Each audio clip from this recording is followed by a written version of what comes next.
Hello everybody, here we have the same project we had yesterday, which is a sound detector with displaying the value on an OLED display and run with a Nano.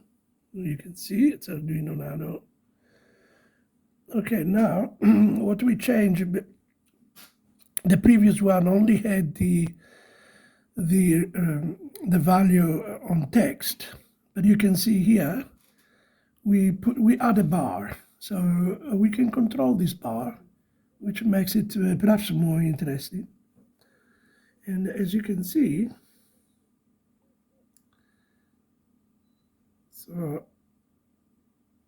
when it goes all to the bottom, and this is a point where I think it's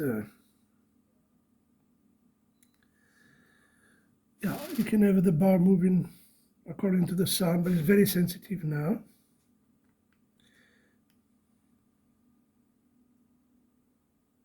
I think this is the best point. Hello, hello, you see, hello, boom, boom. Okay, this is just an experiment, and as you can see, on the Arduino, you go through the program. I will post the schematic and the code on the web. Well, thank you very much. Have a good day. Bye.